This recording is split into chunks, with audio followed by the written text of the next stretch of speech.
नमस्कार, मैं हूं सुधीर चौधरी और आज हम बात करने जा रहे हैं उस ट्रेड वॉर की जिसने वैश्विक राजनीति, कूटनीति और अर्थव्यवस्था तीनों के समीकरण बदल दिए हैं। दोस्तों, जब एक टीवी विज्ञापन किसी देश की अर्थनीति पर भारी पड़ जाए तो समझ लीजिए कि यह सिर्फ व्यापार की नहीं बल्कि पॉलिटिकल पावर की जंग है।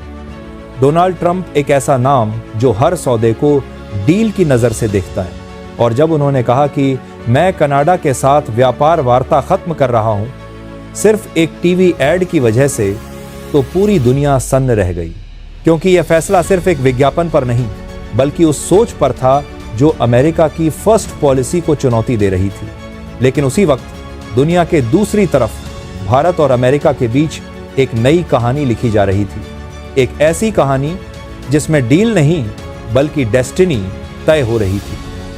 भारत और अमेरिका के बीच व्यापारिक रिश्तों में ऐसा समय आ गया था जब दोनों देशों ने अपने हितों से ऊपर उठकर साझेदारी की भाषा बोलनी शुरू कर दी थी। कॉमर्स सेक्रेटरी राजेश अग्रवाल ने कहा, भारत और अमेरिका के बीच व्यापार वार्ताएं तेजी से आगे बढ़ रही हैं और जल्द ही एक पारस्परिक रूप से लाभदायक समझौता सामने आने वाला है। यानी एक तरफ ट्रंप अपने पुराने सहयोगी कनाडा से नाराज थे और दूसरी तरफ भारत के साथ नया ट्रस्ट सर्कल बना रहे थे। अब सवाल यह है कि आखिर एक टीवी विज्ञापन इतना बड़ा मसला कैसे बन गया और क्या भारत इस बदलती विश्व राजनीति का असली फायदा उठा रहा है? आइए समझते हैं इस खेल को गहराई से, विश्लेषण के साथ। ट्रंप की राजनीति का सिद्धांत बहुत सीधा है, जो मेरे साथ है वही मेरा दोस्त और जो नहीं वो व्यापार में दुश्मन। जब कनाडा के प्रधानमंत्री जस्टिन ट्रूडो की पार्टी ने एक टीवी एड चलाया जिसमें ट्रंप की पॉलिसी का मजाक उड़ाया गया तो ट्रंप भड़क गए। उन्होंने ट्वीट कर दिया, कनाडा ने जो किया वो अस्वीकार्य है और जब तक वो अपने रवैये में बदलाव नहीं लाते कोई बातचीत नहीं होगी। अब इसे आप अहंकार कहें या रणनीति, लेकिन ट्रंप की ये चाल अमेरिका के भीतर भी एक पॉलिटिकल सिग्नल थी कि वो किसी के आगे झुकने वाले नहीं हैं और यही उनकी लोकप्रियता का रहस्य भी रहा है। लेकिन यहाँ भारत का केस अलग था। भारत वो देश था जिसके साथ ट्रंप डील नहीं तोड़ना चाहते थे बल्कि उसे और मजबूत करना चाहते थे, क्योंकि ट्रंप को मालूम था अगर कोई देश अमेरिकी टेक्नोलॉजी, एनर्जी और डिफेंस मार्केट को मजबूती दे सकता है तो वो भारत ही है। और भारत को भी यह समझ में आ गया था कि अमेरिका सिर्फ एक ट्रेड पार्टनर नहीं बल्कि एक स्ट्रेटेजिक शील्ड बन सकता है। पिछले एक साल में भारत अमेरिका व्यापार ने लगभग 200 अरब डॉलर का आंकड़ा छू लिया है और आने वाले समय में यह 300 अरब डॉलर तक जा सकता है। यानी दोनों देशों के बीच आर्थिक रिश्ते अब संवेदनशील नहीं बल्कि सशक्त हो चुके हैं। लेकिन फर्क देखिए, जहां कनाडा के साथ ट्रंप का रिश्ता इमोशनल ईगो पर अटक गया, वहीं भारत के साथ यह रिश्ता प्रोफेशनल रिस्पेक्ट पर टिका रहा। और यही है भारत की डिप्लोमेसी की ताकत जो हर संकट को अवसर में बदल देती है। ट्रंप भले ही अमेरिका फर्स्ट की बात करते हों, लेकिन अब उन्हें एहसास हो गया है कि अगर अमेरिका को चीन के बढ़ते प्रभाव को रोकना है तो भारत को साथ लेकर चलना ही होगा। यही वजह है कि हाल के महीनों में भारत और अमेरिका के बीच टेक्नोलॉजी, एग्रीकल्चर, एनर्जी और डिजिटल सेक्टर पर तेजी से समझौते हुए हैं। अमेरिका चाहता है कि भारत उसके लिए एक मैन्युफैक्चरिंग हब बने और भारत चाहता है कि अमेरिका उसके लिए टेक्नोलॉजी ट्रांसफर पार्टनर बने। दोनों की ज़रूरतें मेल खा रही हैं और यही किसी भी डील की असली नींव होती है। लेकिन ट्रंप की चालें सिर्फ आर्थिक नहीं, मनोवैज्ञानिक भी है। वो कनाडा के साथ सौदा इसलिए तोड़ते हैं ताकि दुनिया को यह संदेश जाए कि ट्रंप से खिलवाड़ मत करना, और जब उसी वक्त वो भारत के साथ रिश्ते मजबूत करते हैं तो यह भी संदेश जाता है कि जो मेरे साथ है उसे मैं ऊपर उठाऊंगा। यही तो ट्रंप की कूटनीति है, डर और भरोसे का मिश्रण।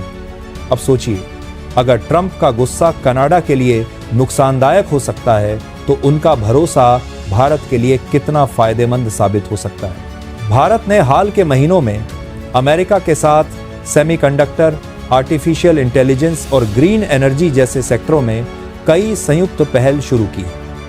कॉमर्स सेक्रेटरी राजेश अग्रवाल का बयान सिर्फ एक घोषणा नहीं था, बल्कि यह संकेत था कि भारत अब ट्रेड फॉलोअर नहीं बल्कि ट्रेड लीडर बन चुका है। दुनिया के बदलते समीकरणों में भारत की स्थिति अब उस छात्र की तरह नहीं है जो अमेरिका से मार्गदर्शन लेता है, बल्कि उस सहयोगी की तरह है जो साझेदारी में बराबरी से बैठता है। और यही है 21वीं सदी की नई अर्थनीति, जहां सुपर पावर की परिभाषा सिर्फ हथियारों से नहीं बल्कि व्यापारिक साझेदारी से तय होती है। जब ट्रंप कनाडा को कह रहे थे नो डील, उसी वक्त भारत और अमेरिका के प्रतिनिधि वॉशिंगटन में बिग डील पर चर्चा कर रहे थे। एक तरफ रिश्ते टूट रहे थे, दूसरी तरफ रिश्ते बन रहे थे। और यहीं से शुरू होती है भारत की ट्रेड डिप्लोमेसी की असली जीत। ट्रंप को मालूम है कि भारत को साथ लेकर चलना ही उनकी राजनीतिक और आर्थिक रणनीति के लिए सबसे जरूरी है। चीन के मुकाबले भारत को मजबूती देना ही उस अमेरिका फर्स्ट एजेंडा को अंतर्राष्ट्रीय स्वीकृति दिला सकता है। और भारत ने भी ये समझ लिया है कि ट्रंप की राजनीति में अगर किसी को फायदा हो सकता है तो वो है स्मार्ट पार्टनर, और भारत ने यही बनना सीखा है। आज अमेरिका के बिजनेस लॉबीज भारत को सबसे भरोसेमंद मार्केट के रूप में देख रहे हैं। जहां ट्रंप ने कनाडा को एक ऐड के कारण ठुकरा दिया, वहीं भारत को उन्होंने नेक्स्ट ग्लोबल ग्रोथ इंजन कहकर सम्मान दिया। ये वही भारत है जो कभी अमेरिकी व्यापारिक ब्लॉक से डरता था, और आज अमेरिका खुद भारत को अपने ब्लॉक का केंद्र बनाना चाहता है। यह बदलाव सिर्फ नीति का नहीं, नेतृत्व का है। नरेंद्र मोदी की सरकार ने जिस तरह से मेक इन इंडिया और डिजिटल इंडिया को वैश्विक पहचान दिलाई, उसने अमेरिका के नीति निर्माताओं को सोचने पर मजबूर कर दिया कि भारत सिर्फ उपभोक्ता नहीं, एक इनोवेशन पावर हाउस है। यही कारण है कि राजेश अग्रवाल का बयान सिर्फ कूटनीति नहीं, एक आत्मविश्वास की झलक था कि भारत अब अपने शर्तों पर व्यापार करेगा। लेकिन इस पूरी कहानी में एक गहरा संदेश छिपा है कि अब व्यापार का अर्थ सिर्फ लाभ नहीं, प्रभाव बन गया है। जो देश वैश्विक व्यापार की दिशा तय करेगा, वही कल की राजनीति तय करेगा। अब भारत किसी सौदे के लिए दबाव में नहीं बल्कि आत्मविश्वास में बैठता है, और यही आत्मविश्वास अब दुनिया के लिए संदेश बन गया है कि भारत वो देश है जो न केवल अपने हितों की रक्षा करता है बल्कि दूसरों के साथ भी विन विन रिलेशन बनाता है। दोस्तों, ट्रंप का कनाडा से झगड़ा और भारत से मेल, ये सिर्फ दो घटनाएं नहीं बल्कि दो दिशाओं का प्रतिनिधित्व करती हैं। एक दिशा वो है जो पुराने रिश्तों के बोझ तले दब गई है, और दूसरी वो है जो नए युग की संभावनाओं को पहचान चुकी है। भारत उसी दूसरी दिशा में चल पड़ा है जहां साझेदारी मतलब समानता है और संवाद मतलब शक्ति। और इसीलिए आज पूरी दुनिया भारत की ओर देख रही है, चाहे वो अमेरिका हो, जापान, ऑस्ट्रेलिया या यूरोप। हर कोई भारत के साथ अपनी डील को प्राथमिकता दे रहा है, क्योंकि अब भारत ऑप्शन नहीं, ऑब्लिगेशन बन चुका है। यानी अब भारत से जुड़ना जरूरी है। यही भारत की जीत है, कूटनीति की भी और आत्मनिर्भरता की भी। तो अगली बार जब आप सुने कि ट्रंप ने किसी देश से डील तोड़ दी, तो याद रखिए भारत वो देश है जिससे ट्रंप डील नहीं तोड़ सकते, क्योंकि भारत अब सिर्फ एक बाजार नहीं, एक विचार है, एक ऐसी सोच जो दुनिया को बताती है कि साझेदारी में ताकत होती है और सम्मान में स्थायित्व। यही है इस कहानी का असली विश्लेषण। कनाडा की गलती से भारत की उपलब्धि तक का सफर।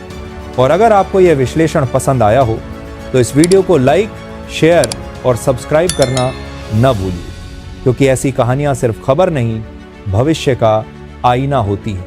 मैं हूं सुधीर चौधरी। मिलते हैं अगले एपिसोड में एक और सच्ची कहानी के साथ, जहां खबरों के पीछे की सच्चाई आपको सोचने पर मजबूर कर देगी। धन्यवाद और नमस्कार।